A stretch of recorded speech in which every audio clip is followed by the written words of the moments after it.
Little Gems India Academy Junior High School, Hapur, Uttar Pradesh, India, welcomes you in the world of science. Today, we shall study Unit 1 of your science book, Insight into Science, Class 4, Unit 1, The World of the Living.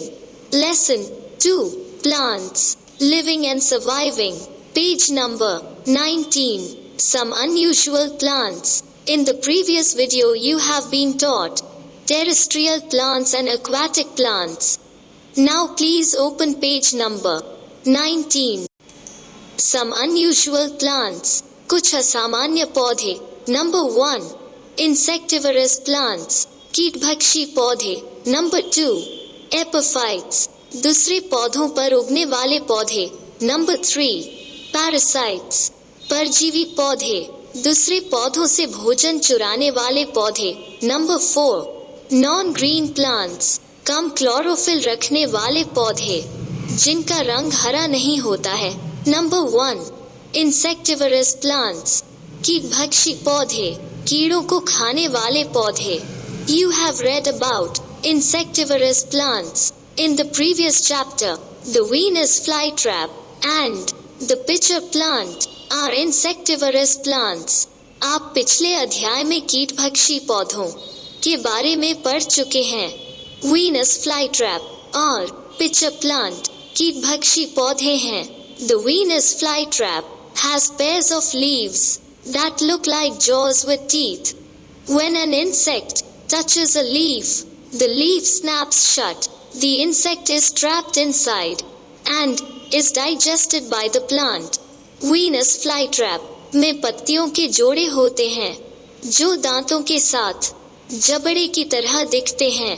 जब कोई कीड़ा किसी पत्ते को छूता है तो पत्ता बंद हो जाता है.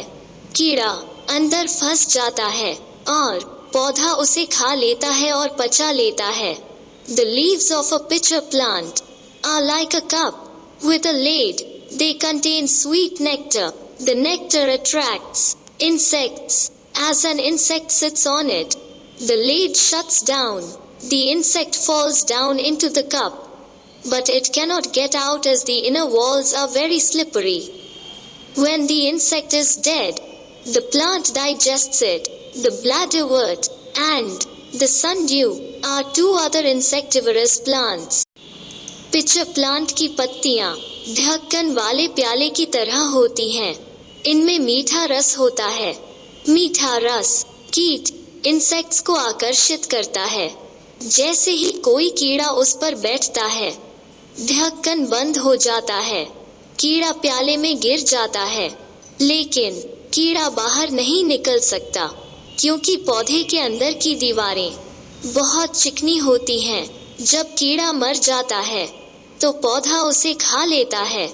ब्लैडरवॉट और संड्यू दो अन्य कीटभक्षी पौधे हैं. नंबर 2. एपिफाइट्स, दूसरे पौधों पर उगने वाले पौधे. Some plants like mosses and ferns grow on other plants. Their roots do not grow in the soil. कुछ पौधे जैसे मॉसेस और फर्न दूसरे पौधों पर उगते हैं. इनकी जड़ें मिट्टी में नहीं उगती हैं. These plants attach themselves to the plants they grow on. ये पौधे उन पौधों से जुड़ जाते हैं जिन पर वे उगते हैं. They absorb moisture from the air. They make their own food in the same way as other green plants do. वे हवा से नमी को सोखते हैं.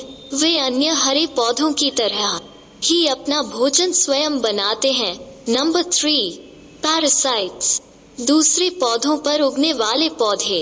Some plants do not make their own food. They steal food from other plants.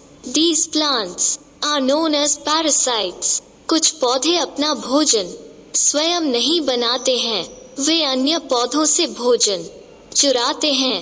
इन पौधों को परजीवी के रूप में जाना जाता है. The dodder plants, including Amarbela parasitic plants. They are climbers that twine themselves around a tree Then with the help of their suckers, they obtain food from the tree. अमर बेल और डोडर पौधे परजीवी पौधे हैं। वे बेल होते हैं जो खुद को एक पेड़ के चारों ओर बांधते हैं, फिर अपनी जड़ों की मदद से पेड़ से भोजन प्राप्त करते हैं। नंबर 4, नॉन ग्रीन प्लांट्स, कम क्लोरोफिल रखने वाले पौधे जिनका रंग हरा नहीं होता है। Non green plants are the ones having little chlorophyll. Non green plants वे होते हैं जिनमें थोड़ा क्लोरोफिल होता है। They carry out photosynthesis like any other plant, but other chemicals in the leaves mask the chlorophyll, giving the leaf a non-green हुए।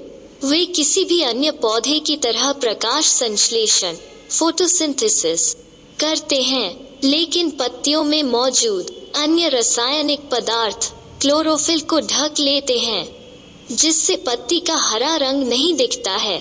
पत्ती का रंग दूसरा दिखने लगता है। Purple smoke tree and blue Colorado spruce are examples of non green plants. Purple smoke tree और blue Colorado spruce गैर हरे पौधों के उदाहरण हैं। Earlier mushrooms, moulds and yeasts were considered as non-green plants, but now they are classified in a separate group fungi।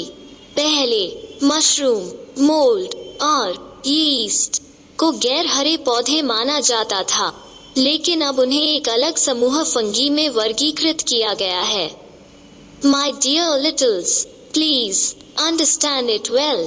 Listen it again and again to understand it well. Thank you. जय हिंद, जय भारत।